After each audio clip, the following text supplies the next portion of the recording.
అందరికీ నమస్కారం అండి. సో ఈ బైబిల్లో ఒక నిబంధన ఉంటది. అదేమిటిదంటే లోతు పట్టణాన్ని దేవుడు నాశనం చేస్తాడు. ఎందుకంటే ఎక్కడైతే లోతు కాపురం ఉంటాడో, లోతు అంటే ఒక భక్తుడు దేవుని దృష్టిలో నీతిమంతుడు అనిపించుకుంటాడు. అతడు ఏ ఘన కార్యాలు చేసి నీతిమంతుడు అనిపించుకుంటాడు? మీరు ఆలోచన చేస్తే, సరిగ్గా పరిశీలిస్తే అతడు ఏం చేశాడంటే తన సొంత కూతుర్లతో పెళ్లి చేసుకొని తన సొంత కూతుర్లతోనే పిల్లలని కంటాడు. దానిని బట్టి అతన్ని నీతిమంతుడంట. చూడండి, వాయి వరుస లేని పాపాలు చేస్తున్నటువంటి బైబిల్లో నీతిమంతులని తీర్చబడుతుంది. ఎంత పాపం చేసినా సరే, ఎంత నీచంగా తిరిగినా సరే, పాపి అని ఒప్పుకుంటే చాలంట, పరిశుద్ధులు అయిపోతారంట. ఇది భలే ఆఫర్ ఉన్నట్లు కనిపిస్తుంది కదా. ఆఫర్ చాలా బాగున్నట్టు ఉండదు అన్నట్లు కనిపిస్తుంది కదా. నిజానికి ఇది అర్థం చేసుకునేవలసినగా మిమ్మల్ని మనవి చేస్తున్నాను. పాస్టర్లు చెప్తూనే ఉంటారు, మీరు వింటూనే ఉంటారు, కానీ అక్కడ లాజిక్ మిస్ అవుతుంటది కదా. అది పరిశీలించండి. ఇక్కడ నేను చదవబోయే స్టోరీ మీకు చెప్తానండి. ఆ తర్వాత నేను ఇక్కడ ఉందో లేదో చదువుతా, మీరు కూడా చూడండి. నేను ఆదికాండము 18వ అధ్యాయంలో 20వ వచనం నుండి మళ్ళీ కొన్ని వచనాలు 19వ వచనంలో కూడా కొన్ని చదువుతా, నేను చెప్తా. ఆ తర్వాత మీ దగ్గర బైబిల్ ఉంటే కూడా చూసుకునండి. సో మీరు వీడియో లెంత్గా ఉండలేదు, కొద్దిగానే ఉంటుంది. దయచేసి వీడియోని ఫస్ట్ నుండి లాస్ట్ వరకు చూడండి. మీలో ఎవరైనా కొత్తగా ఈ వీడియోని చూస్తే లైక్ చేసి సబ్స్క్రైబ్ చేయడము మర్చిపోకండి. మీరు చేసిన లైక్ల వల్ల, మీరు చేసిన సబ్స్క్రైబ్ వల్ల నన్ను ఎంతగానో ఆదరిస్తున్నారు కాబట్టి మీకు ఎంతో కృతజ్ఞతలు. ఎందుకంటే చాలా మంది అమాయకమైన ప్రజలు బైబిల్లో ఒక బాధలు పడి నాశనం అవుతున్నారు. వాళ్ళకు బుద్ధి జ్ఞానం అనేది తక్కువ అవుతున్నది. ఎందుకంటే చదవనే కూర్చుండ్రు, ఎక్కువ బైబిలే చదవండి అంటున్నారు. కాబట్టి నా ఉద్దేశం ఏమిటంటే, మీరు మొదట చదువు నేర్చుకునండి, మీ తల్లిదండ్రులని గౌరవించండి, సమాజాన్ని గౌరవించండి. బైబిల్ అలా చెప్పదు.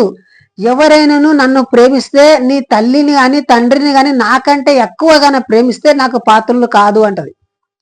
అంటే ఎక్కువ స్థానము మనం బైబిల్కే ఇవ్వాలి అని అంటున్నది. కానీ బైబిల్లో కొన్ని వచనాలు లాజికల్గా ఇలవాడతలేవు, అవి తరకానికి ఇలవాడతలేవు. ఎలా అంటే ఒకదానికొకటి పొంతు కుదరాయి. అవి ఏవో మీకు చదివి వినిపిస్తాను చూడండి. బైబిల్లో ఉన్న వాళ్ళు చూడండి. అంతకన్నా మునుపు నేను చెప్తాను కదా, ఏంటి, లోతు ఒక పట్టణానికి కాపురానికి వెళ్తాడు. కాపురం అంటే అక్కడ వాచ్మెన్గా ఉంటాడు, సెక్రటరీగా ఉంటాడు. సో ఆ పట్టణంలో పాపం ఎక్కువైతుంటది. ఏ పాపము? ఓయి వరుస లేకుండా సెక్స్ చేస్తుంటారు ఆ ప్రాంతంలో. కాబట్టి దేవుడు పైనుండి చూసి అగ్ని గ్రంథకాలు కురిపిస్తాడు ఆ దేశం మీద. ఎందుకని? అక్కడ పాపం ఎక్కువైంది అంటనని. మీకు న్యాయంగానే అనిపిస్తుండొచ్చు. ఈ మధ్య కూడా అక్కడ ఎక్కడో అమెరికా రాష్ట్రంలో అగ్ని గంధకాలు కురిసినాయంట పైనుండి. అది మా దేవుడే కురిపించాడు అని చెప్తున్నారు. ఎక్కడ ఏమి జరిగినా, ఏ భూకంపం జరిగినా, ఏ అత్యాచారం జరిగినా అది మా దేవుడే చేపిస్తాడు అని దేవునికి తలిగిస్తుంటారు ఎవరే గాని. దయచేసి అలా అనుకునకండి. అవి ప్రకృతి ప్రకారంగా జరుగుతూ ఉంటాయి. ప్రకృతిలో ఏదైనా కానీ ప్రకృతి ఇసపుతోటి జరుగుతుంది. అది ఏ మంచి జరిగినా మా దేవుడు చేసి అంటాడు, చెడ్డడు జరిగితే సాతాను చేసి అని ఒక సెల్ఫ్ సర్టిఫికెట్ ఇస్తున్నారు. బైబిల్ దేవుడు కూడా అప్పుడు కూడా తన సెల్ఫ్ సర్టిఫికెట్ ఇచ్చినట్లు అనిపిస్తుంది. అది నా అభిప్రాయము, నేను చెప్తున్నా. ఒక వ్యక్తి నా మాటలు విని నా వీడియో చూసి ఏమంటున్నాడంటే, ఆపయ చెత్త మాటలు అంటున్నాడు. ఈ బైబిల్లో ఉన్నాయి చెత్త మాటలు అంట. చెత్త మాటలు అని నేను అనడం లేదు బాబు, అలా అనడకు. ఒకవేళ వీడియో చూస్తుంటే చెత్త మాటలు అనవద్దు. ఈ బైబుల్ చెత్త అని అనరాదు. దీంట్లో ఉన్నది ఏవో అది చెప్పలే, ఆ తర్వాత చెత్త అని వదిలేస్తే మీ అభిప్రాయం అది. అక్కడ ఎందుకని నాశనం చేసే? పాపం ఎక్కువ అయింది కాబట్టి ఆ పట్టణం నాశనం చేసే. మళ్ళీ అదే పాపము తన సొంత కూతురులతో లోతు చేస్తాడు. తన భార్య చనిపోతుంది. మరి దేవుని బిడ్డలకు రక్షణ ఎక్కడుంది? అక్కడ ఆలోచించండి. చూడండి, నేను చదువుతున్నా ఇప్పుడు 18వ అధ్యాయం, ఆదికాండం 18వ అధ్యాయము 20వ వచనము. మరియు యెహోవా సొదొమ గొమొర్రాలను గూర్చిన మొర గొప్పది గనుక వాటి పాపము బహుభారమైనది గనుక నేను దిగిపోయి నా యొద్ద వచ్చిన ఆ మొర చూపుననే వారు సంపూర్ణముగా చేసిరో లేదో చూసేదను, చెయ్యని ఎడల నేను తెలుసుకొందును అనెను. చూడండి, ఇక్కడ దేవుడు ఏమంటున్నాడు, సొదొమ గొమొర్రా గురించి అంటున్నాడు. ఎందుకని? అక్కడ ఓయి వరుసలు లేకుండా పాపాలు చేస్తున్నారు, ఆ పాపాల నిమిత్తమే నేను అగ్ని గ్రంథకాలు కురిపిస్తా అని చెబుతున్నాడు. చూడండి, అక్కడ లోతు ఉంటాడు కదా, లోతు నీతిమంతుడాన్ని తీర్చబడనని నేను చెప్పిన కదా, అక్కడ వస్తాడు. లోతు బయటికి వెళ్ళి తన 19వ అధ్యాయము 14వ వచనం, లోతు బయటికి వెళ్ళి తన కుమార్తెలను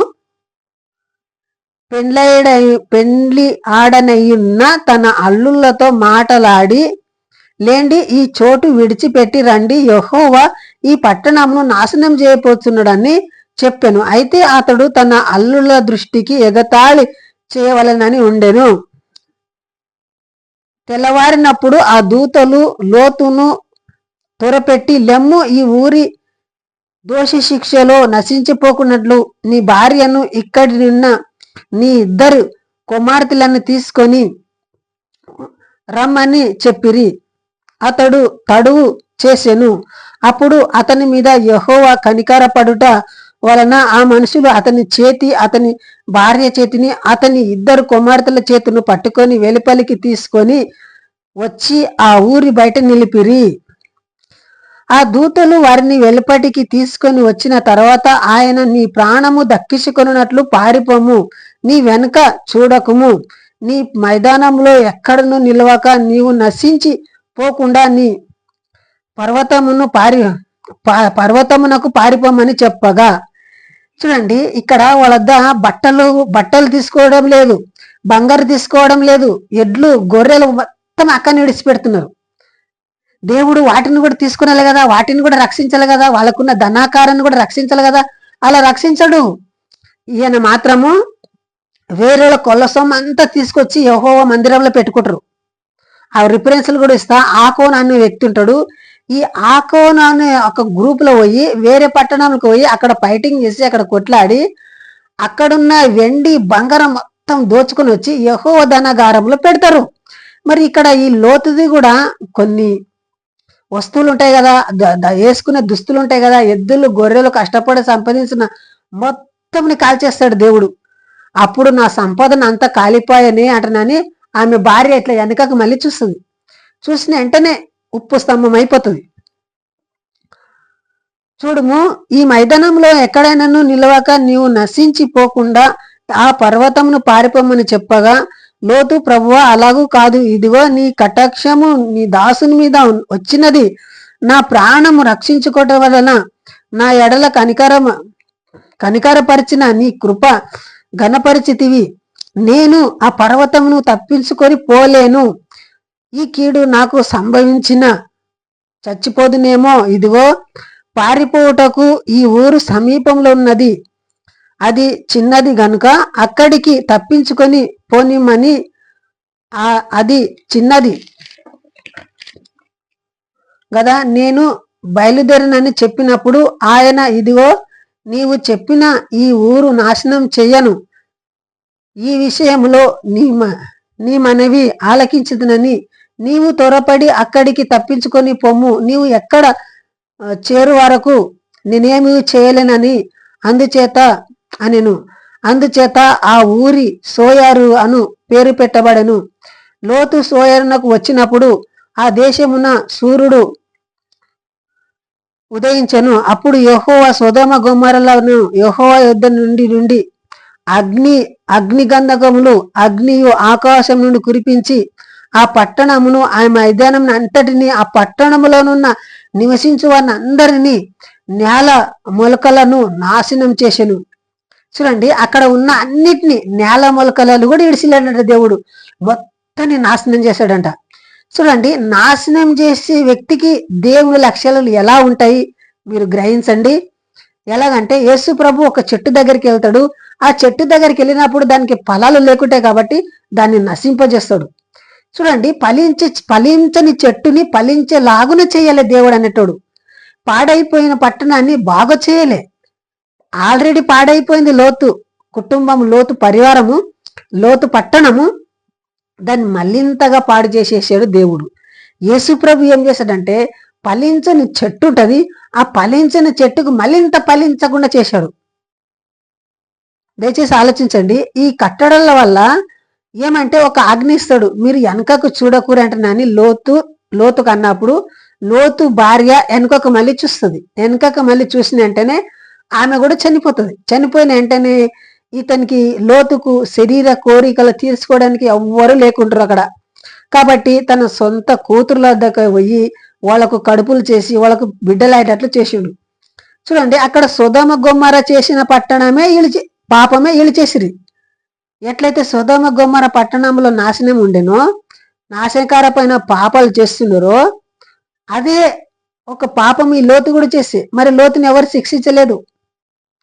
దేనికని? ఈ పాపం చేసిరు కాబట్టి వాళ్ళని చంపేసిరు. మళ్ళీ ఇలా చేసిరు కదా, వాళ్ళని సమర్థిస్తాడు, వాళ్ళని ఆశీర్వదిస్తాడు, వాళ్ళని గొప్ప జనముగా చేస్తాడు. చూడండి, ఆలోచించండి. ఇలాంటి వాక్యాలు మీరు ఎక్కడ ఆ పాస్టర్ దగ్గర కూడా నెరవలేరు. దయచేసి మీకు ఏమైనా డౌట్లు కానీ సందేహాలు ఉంటే నాకు కామెంట్ చేసి చెప్పండి. డిస్కషన్లో నా ఫోన్ నంబర్ కూడా ఉంటుంది, నాకు కాల్ చేసి కూడా మీరు మాట్లాడవచ్చు. సో ఇంతవరకు ఈ వీడియో చేసినందుకు జై హింద్, వందే మాతరం.